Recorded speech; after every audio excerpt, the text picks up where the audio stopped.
Good Sunday morning. This is Les Johns, and you are with the More with Les podcast, the Zoom edition. This is the third one of these we've done now. We invited Coach Dave Clausen and Brandon Chubb in for the first two installments. And now we're sitting here with Wake Forest women's golf coach, Kim Lewellen. Kim, welcome to the podcast. Thank you. I'm thrilled to be virtually with you, Les. Well, we're glad to have you as well. I was reading yesterday and then this morning, kind of brushing up on a really good article written by Connor O'Neill, the Winston-Salem Journal, about where you folks were at when the pandemic started hitting. You all were on the practice course in Arizona. Walk me through that. Right. So we had just left the Darius Rucker event in South Carolina. It was during our spring break. So we were in Arizona. We were in the practice round in Arizona. And, I'm sort of getting updates on my telephone that, things are going on. Well, then all of a sudden we just see the SEC schools just walk off. And then, then I'm looking around and I see, well, North Carolina's still out here. Clemson's still out here. Notre Dame is hosting it. So I'm thinking, well, wonder what's going to happen. So I keep monitoring my phone because I'm getting updates here in Winston-Salem. And then sure enough, I could see on my telephone that they were saying all competition's going to be canceled. So then all the ACC schools leave the premises too. And at that time, it just happened so fast. I mean, we were hearing things, but just 4 days ago, we were, in South Carolina, playing golf, not thinking that competition's going to be canceled. And then within 4 days, everything just changed really abruptly. It was very interesting.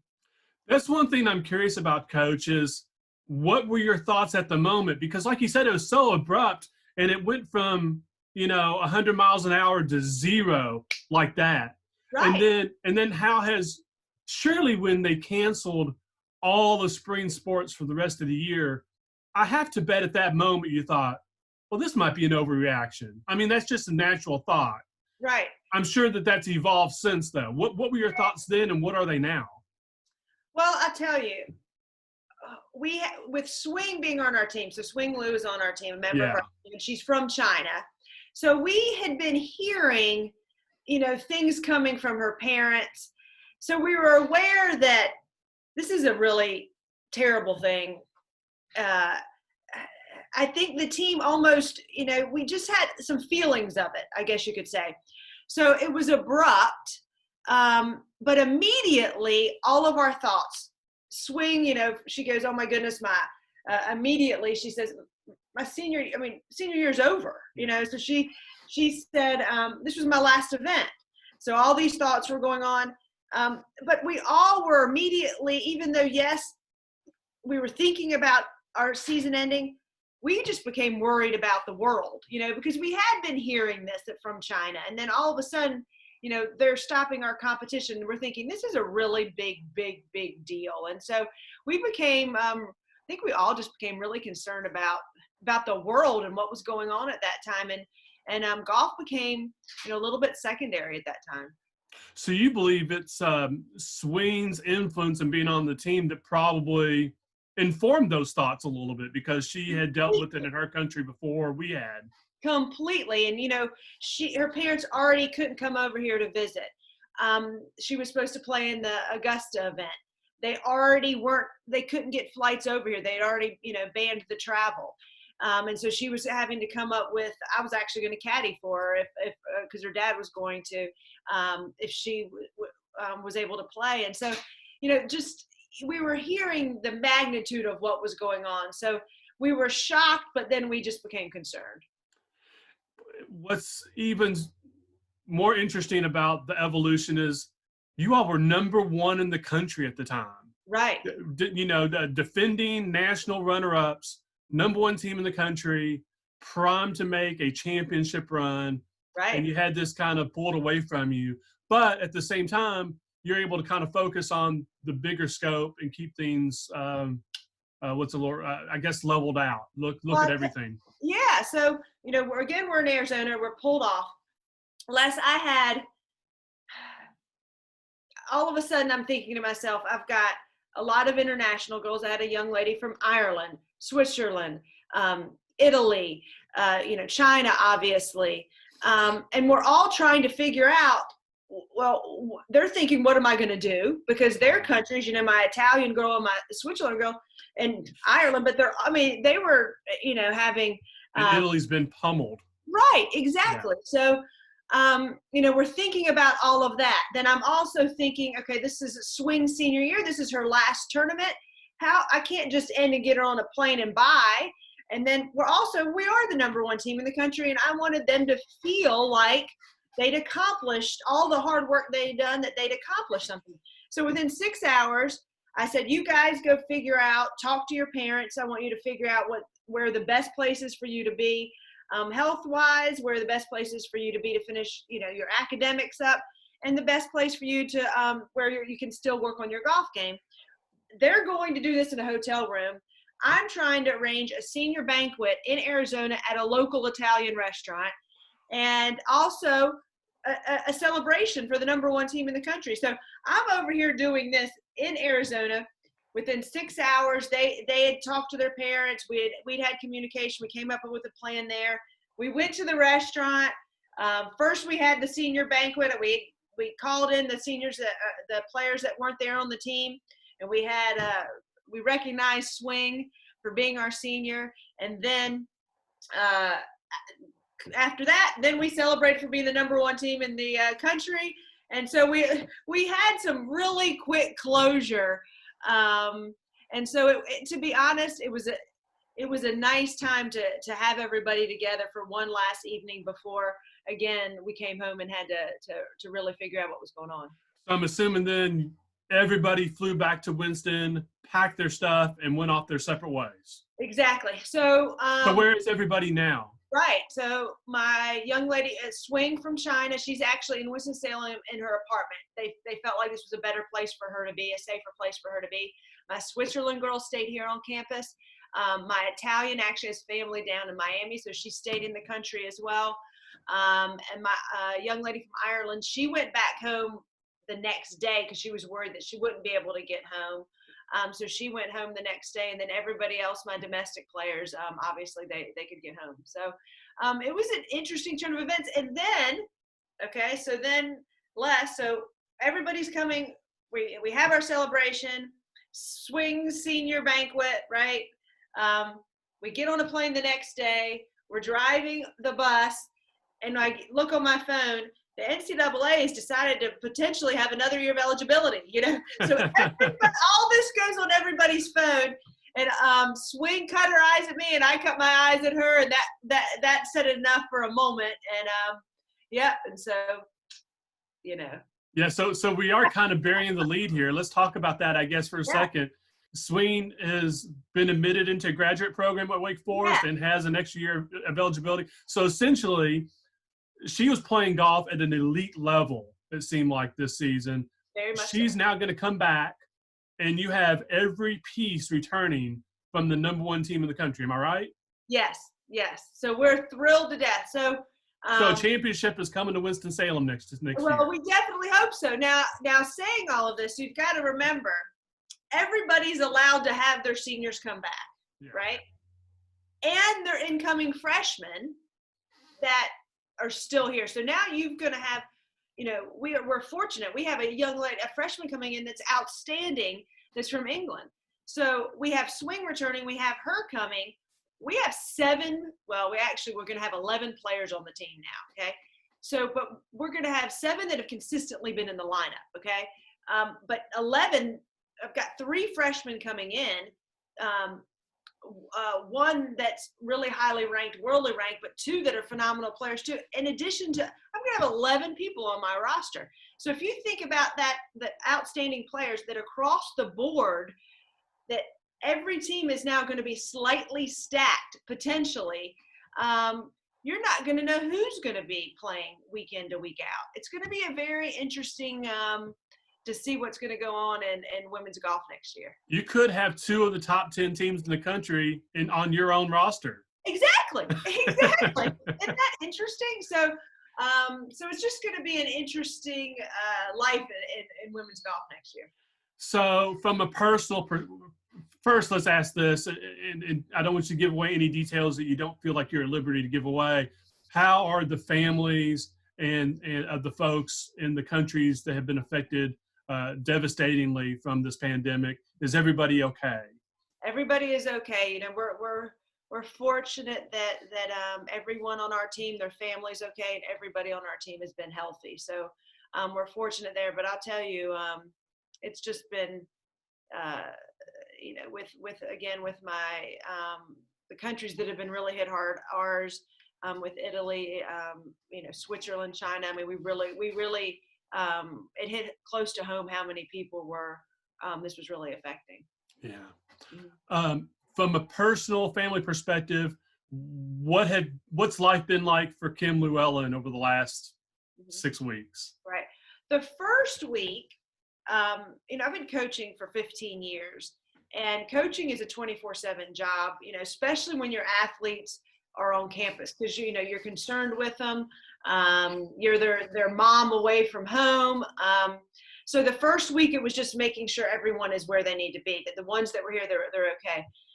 Then after that, I didn't know what to do with myself, because you know, this is a lot of time, you know, and so it was a little bit of a, you know, you're 24/7. Now you're concerned about your athletes, and then all of a sudden they're safe, they're okay. We can't play golf. I can't coach. So, you know, sort of what do I do? And so that was an interesting time. So I've done a lot of research, studying, listening to different golf things that I wanted to. Books. The Obstacle is the Way is a great book, by the way. So anybody listening, The Obstacle is the Way, great book. Atomic Habits, a great book. But just doing some things that I want to do. Les, I've learned to cook. 49 years, I've never cooked, not one meal. And so I've learned to cook. So That's I'm amazing. doing that. I'm enjoying spending some time. I have 2 boys that I'm enjoying spending a lot of time with. And so I've enjoyed my time with my family. My husband, we've played some golf together. Old Town's been open, so we've been playing some golf together, and I've actually enjoyed my downtime. What's your favorite new meal that you've learned to cook well over the last 6 weeks? Right. Well, What's been the big hit in the family? So it's so funny. And again, I've never cooked. So I mean, it's always been, you know, I'll pick up something on my way home. Yeah. And my youngest son, who's 18, he goes, every meal, this is the best thing you've ever made. I'm thinking, because I never made anything, you know? So I think he's enjoyed my dishes. I've actually just done some type of a meat and some type of a vegetable every single night, because as you see all the jokes, the quarantine jokes, you know, there you can get a little bit, probably put on a few pounds. So Yeah. we eat healthy. Yeah. So we're maintaining our, trying to eat healthy with the vegetables and meat. I would argue my wife, and I actually do a lot of the cooking in our house. I'm a good cook. My wife is a good baker. And I would argue that she baked the best carrot cake I've ever eaten in my life for my daughter's birthday a couple weeks ago. The best carrot cake ever. That is wonderful. Yeah. That's wonderful. I've made 3 banana cakes. 3. Oh my. So. Watch anything different? I mean, have you all like binge Netflix or watch anything interesting that as a family there, or yourself? Watched a lot of movies. So we've watched a lot of movies. I not really watched a lot of TV besides movies. So we'll do a lot of movies. If the weather's nice, we got a new puppy in December. Oh, great. His name is Dash, for Winston-Salem. Dash. Nice. And so we've done a lot of training. I mean, we've done a lot of training. The dog's are going to be outstanding when he goes to the golf facilities. He's going to be able to sit there. Hopefully won't be going to chase the golf ball. So we've spent a lot of time with our dog, to be honest. Well, I'm looking forward to seeing Dash. We've kind of gotten into a routine here at our house, for better or for worse, where Saturday is kind of game night. We'll have dinner together. And then, as you can see, I've got a bunch of board games. I've got more up there. we'll have family game night, and then Sunday usually is movie day. We'll do a couple movies on Sunday. So that's what I'm doing later today after I get this podcast uploaded. What's your favorite game? We've been playing Quirkle. Oh, that's good. We've got a game called Dominion. It's a deck building game called Dominion that has several different expansion sets. It's kind of hard to quantify what it is. But it's a ton of fun. It's more than just a simple board game. It's one of those things where you have different cards laid out. Every game is different. So you have like, what's it called again? Dominion. Dominion. Okay. Yeah, we played that for probably 5 hours last night. Oh, several different games of it. Yeah. So where am I leaving off? Where is everyone? We talked about that. One of the things I want to talk about Swain is when I talked to her early in the season this year, she had referenced the trophy case there at the facility and how she wanted to get the women's trophy case to equal to get the women's trophy case to equal the men's. Right. How disappointing is it for her and for you folks to not be able to put something in that trophy case this year? Or will you actually put something in there for ending the season as the number one team in the country?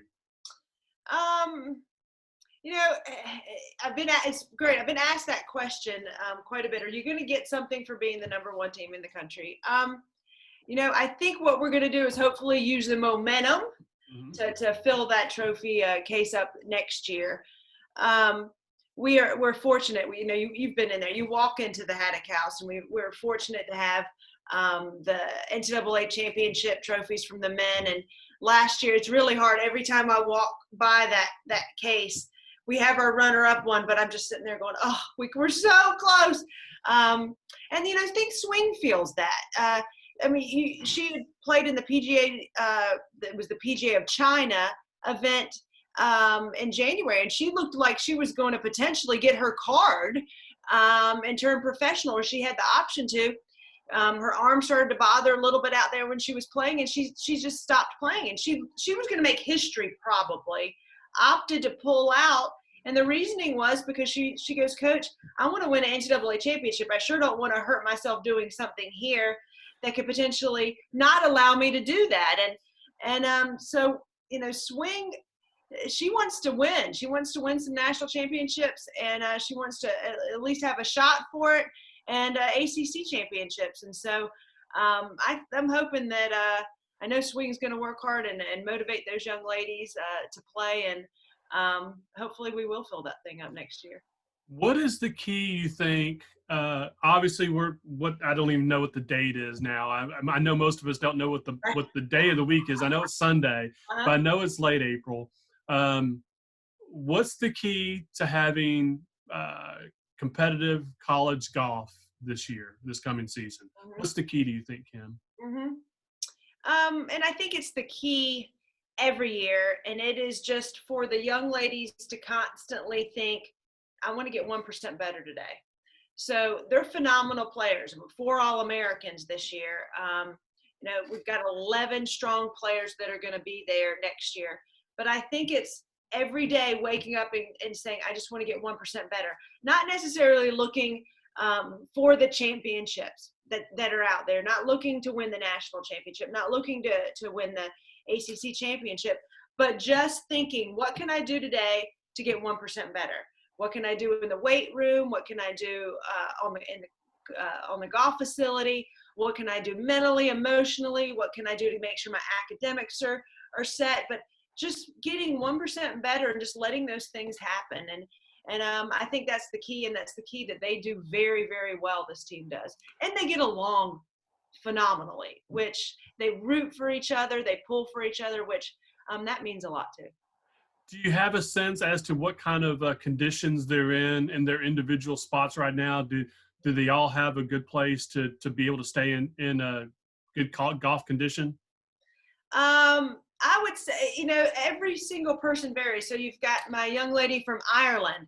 Well, she's got a backyard with a net and actually a chipping green that they have, that she's had probably all of her junior career. And so she's more working on some of her technique. And she's got, we have a body weight workout that our trainer sent. So she's sort of doing that type of thing. But then you have Rachel in Asheville, where her golf course is open. So she's able to actually get on the golf course and, hone her skills that way. Each person, depending on where they're at, is using whatever resource they can to get a little bit better. I've got some that they may not have as much access to golf, so they're working more on their fitness. Some that don't have quite the access to the fitness, so they might be doing something else. I challenged them to say, hey, you've got a mirror, you've got a golf club, just know your golf swing in and out, where you want to be, the positions that you want to be in. Take this time to understand your golf swing. So when you do get back to being able to practice, you might have a little bit better understanding and visualization of what you want to do. When it comes time to potentially start the season for you all, does the fact that it's golf, does the fact that it's a game that's already socially distanced to a certain extent, does that make you feel better about this season happening? Or is it all predicated upon there being actual classes in the fall with students on campus? Mm-hmm. Well, what's your sense? I think that it's a great question. I think it'll be based off if the students are on campus or not. Yeah. I feel like if they're not, then they're not going to want us to be traveling. They're not going to want us to be in hotel rooms. They're not going to want us to be practicing. And that's the sense that I have. Right now, I feel like there will be a fall. I feel like, they want the traditional learning. And so I feel like right now they're coming up with, and I loved this. John Curry said this the other day. He goes, we're trying to come up with a learning style, traditional learning, where we're making it safe for our students, versus where it has been the last few months is, we were just having to keep everybody safe and figure out a way to learn from that. But I think they're trying now to be creative and figure out how can we get these students back on campus, and how can we keep them safe while they're here on campus, and thinking out of the box on some things. So along those lines, how do you best quantify your excitement level? I know you're at home, you're doing some different things, with the family and right now enjoying those times, I'm sure. But you're hoping that you've got a nationally ranked #1 team coming back next season, and that you gals will be on the course, destroying some other teams. How exciting is this for you to have that looking ahead in just a few months? Well, very exciting. I think anybody that's in the sports world right now, first of all, we miss our sports, right? And so we miss our sports. So having that out in front, I can't wait to be on the golf course again. Can't wait to compete again. These young ladies are going to be competing again at the East Lake Cup, which is a wonderful event, an honor to play in, and they've gotten invited to that. So they're looking forward to these things. They're looking forward to the Augusta event for my players that will be playing in that. The Palmer Cup, which is now planned for December. So I just think we're all ready to get back and playing again. We miss the golf course. We miss each other. And I tell you what, these young ladies can golf their ball, so I know they miss doing it together. Well, I want to congratulate you on an excellent season last year. Give you best wishes for the year that we all hope is to come. And thanks for spending your time with us today on the More with Less podcast. Oh, well, I always enjoy it, Les. And for everybody out there, go Deeks.